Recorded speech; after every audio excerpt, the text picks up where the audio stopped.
The movie commences with Scott Huffman, a political aide working for the Pentagon, finding himself stuck in heavy traffic while on his way to the hospital with his wife and son for a checkup. Just as Scott receives a call, his assistant informs him of a high-ranking official's sudden resignation. Understanding the urgency, Mrs. Huffman allows her husband to take the metro to work.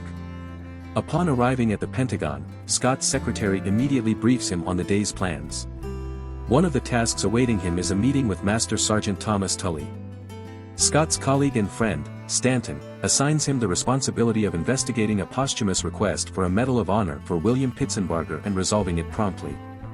After reviewing the documents, Scott informs Tully that William has already been awarded the Air Force Cross. However, Tully argues that William deserves the Medal of Honor, the highest military honor. Following the meeting, Tully follows Secretary Peters to the restroom to discuss the case further. Scott, on the other hand, feels that he doesn't have much time to devote to the Medal of Honor request as he sees no personal gain from such laborious work. Secretary Peters, however, has different plans. He calls Scott into his office, authorizes him to gather combat testimonials personally, and requests a comprehensive examination of decorations. Scott immerses himself in the Pitsenbarger case and eventually leaves town as he realizes he doesn't have many alternatives.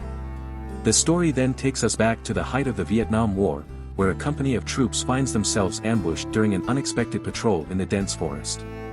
A fierce firefight erupts, and as casualties mount, the soldiers radio for an evacuation of the injured. However, the process is slow as the soldiers below are unfamiliar with loading the litter onto the rescue helicopter. The delay occurs because the first person to be evacuated is the medic, the only one trained in this task. To expedite the process, William Pitsenbarger volunteers to descend and assist. In the present, Scott visits the Pitsenbarger residence, accompanied by Master Sergeant Tully. He interviews Frank, William's father, to hear his side of the story.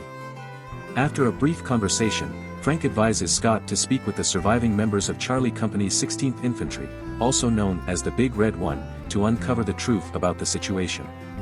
He recommends starting with Lieutenant Billy Takota, who was present during the incident.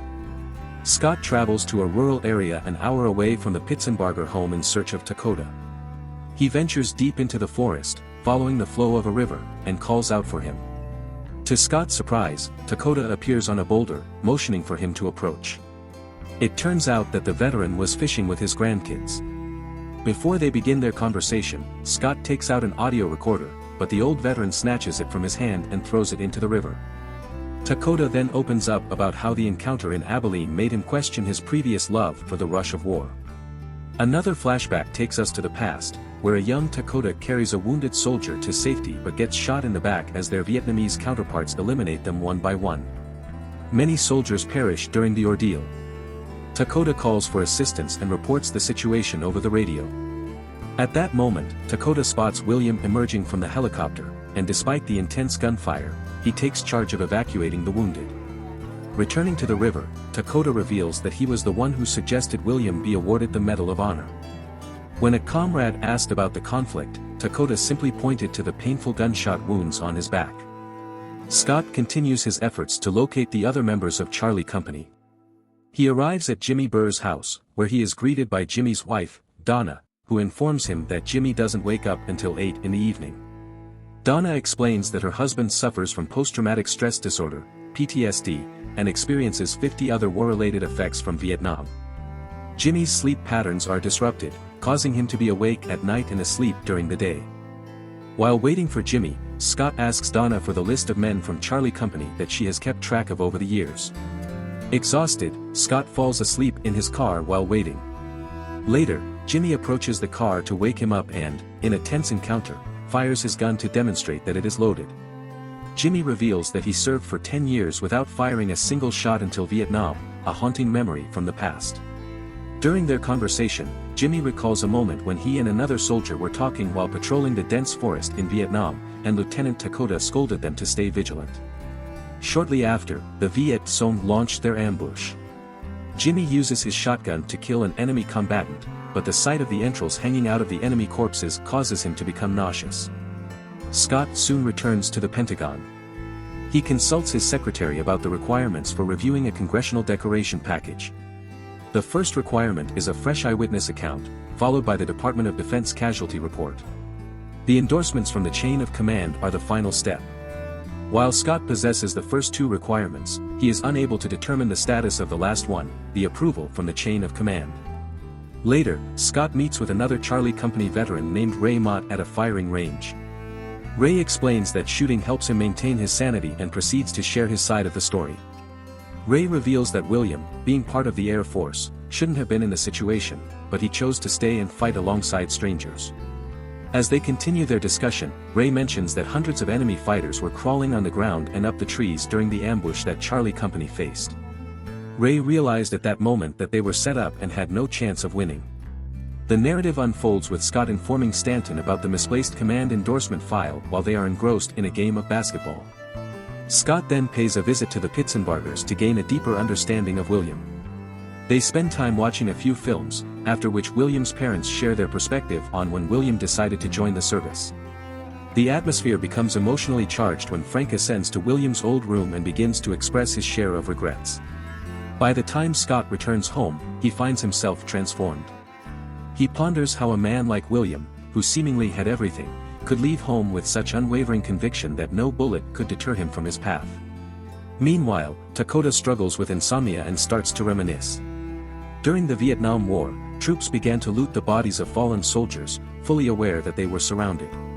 Dakota instructs his soldiers to feign death and starts piling dead bodies on top of them. Later, William calls out to anyone nearby to check for survivors. Jimmy responds. Urged by William, Jimmy assists him in carrying Dakota to safety. Despite being hit in the shoulders, the brave airman manages to rescue the lieutenant and tend to his wounds. In the middle of the night, Dakota attempts to call Frank but is unable to speak. Instead, he grabs his car keys and sets off to visit William's grave. Back at the Pentagon, Stanton approaches Scott with news of his upcoming promotional interview. However, Scott is hesitant, wanting to complete the Pitsenbarger report first. During Thanksgiving, the Pitsenbargers pay a visit to Scott and his family. Later, Dakota also visits Scott. The veteran hands Scott a new audio recorder and presses the record button. Dakota then confesses that he made a critical error when he radioed for artillery support. He admits that he miscalculated the distance correction, leading to a friendly fire that killed several U.S. soldiers. This 22-second mistake has haunted him for years. Scott continues to review the audio recordings of his interview to further investigate the command endorsement that was filed 32 years ago. One name consistently emerges: Chief Sergeant John Keir. Left with no other options, Scott decides to visit the man in Vietnam.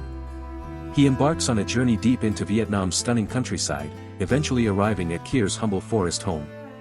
Keir reveals that, although he wasn't religious, William Pitsenbarger was the answer to his prayers for a miracle during the Abilene encounter.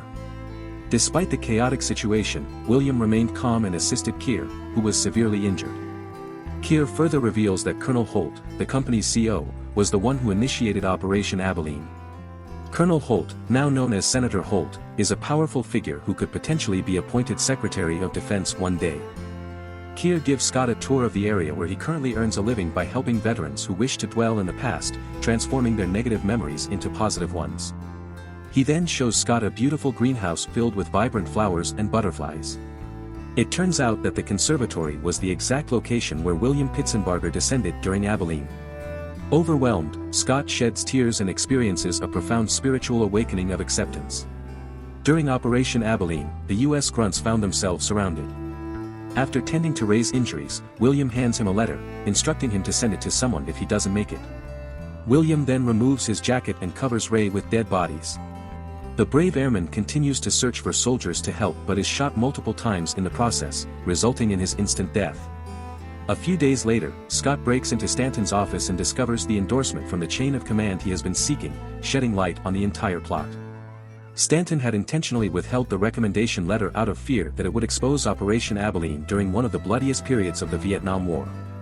This revelation could potentially tarnish the senator's reputation. Stanton had assigned Scott the task, believing that Scott wouldn't take such a menial task seriously and that it was his responsibility to protect the senator from scandals that his political rivals might exploit. After deciding to retain the data and incorporate them into his research, Scott is threatened by Stanton, who vows to ruin his career. The day of Scott's promotional interview arrives. During the interview, Scott appears unenthusiastic. He has no desire for a promotion unless he completes what he started. Scott intentionally sabotages the interview so that he can continue with William's Medal of Honor recommendation. That evening, Scott meets with Tully and shares his share of trauma. He tries to help Tully by encouraging the veteran to confront the pent-up emotions he couldn't express to anyone else. Initially, Tully reacts defensively but soon breaks down. Tully confesses that he was relieved that it wasn't him who died and that he felt ashamed for feeling that way. The following day, Tully and Scott pay an unannounced visit to Senator Holt at the country club. Despite the surprise, the senator welcomes them, and Scott fills him in on the details of what happened. The senator admits that he doesn't know how the recommendation fell through the cracks. There could be various reasons, but he promises to address it in Congress. The senator tries to persuade everyone present to award William the posthumous Congressional Medal of Honor for his bravery during the Vietnam War. However, the opposition shuts down Senator Holt, and the chairman closes the case. Scott returns home defeated and shares the details with his wife, but his wife encourages him to take a leap of faith. Later, Scott meets with Secretary Peters to report his findings and decides to go public with the story. Peters warns Scott that he will be treading in deep waters, but regardless, Peters will support him. Scott goes live on television and accuses the senators and staff of playing political football with military valor, attracting nationwide attention. A few months later, the president signs the bill allowing the late William Pitsenbarger a posthumous award. Soon, everyone involved in the war, including veterans, attends the award ceremony. Ray returns the letter that William gave him to its rightful owner 32 years ago. William's parents receive the Congressional Medal of Honor from Secretary Peters shortly after. As the film draws to a close, the secretary thanks the Operation Abilene veterans for their years of dedication in making this day possible. The older men rise to their feet. The secretary also demands that everyone impacted by one man's actions, including veterans of the conflict and the Williams Unit pair of rescues, speak up. Following the ceremony, Frank gives Scott his son's watch and bids him farewell. And with that, the movie ends. We hope you enjoyed our video. Watch the next recaps on the screen and don't forget to subscribe for more amazing recaps. See you in the next one.